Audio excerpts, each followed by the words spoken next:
కానీ కలిమా అర్థం ఏంటి? ఏదైతే కలిమా షహాదత్ మనం పలుకుతామో, లా ఇలాహా ఇల్లల్లా, ఈ లా ఇలాహా ఇల్లల్లా అన్న కలిమాలో 2 మూల స్తంభాలు ఉన్నాయండి. ఈ 2 అర్కాన్, 2 మూల స్తంభాలు ఉన్నాయి.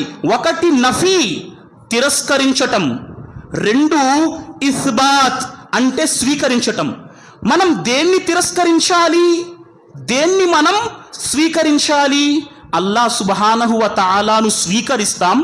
అల్లాహ్ తప్ప మిథ్యా దైవాలను మనం తిరస్కరిస్తాం. ప్రియులారా, నేను మీ అందరికీ ప్రాథమికంగా చెబుతున్నాను, లా ఇలాహా ఇల్లల్లా అన్న కలిమా మనం చదువుతాం, చూసామా?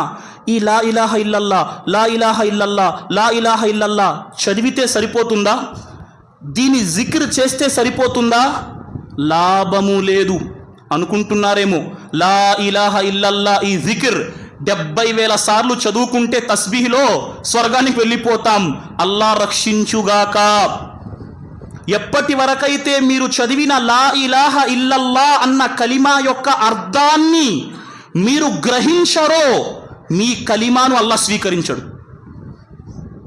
లా ఇలాహా ఇల్లల్లా నోటితో పలుకుతున్నామే, దీని జ్ఞానం మన వద్ద లేకపోతే, అసలు లా ఇలాహా ఇల్లల్లా అర్థం మనకు తెలియకపోతే, మనం లా ఇలాహా ఇల్లల్లా పలికి ఏదైనా లాభముందా నా సోదర సమాజమా?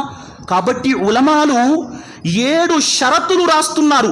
లా ఇలాహా ఇల్లల్లా అన్న ఈ కలిమాను మనం అర్థము చేసుకోవాలంటే మన జీవితాలలో 7 షరతులు రావాలి.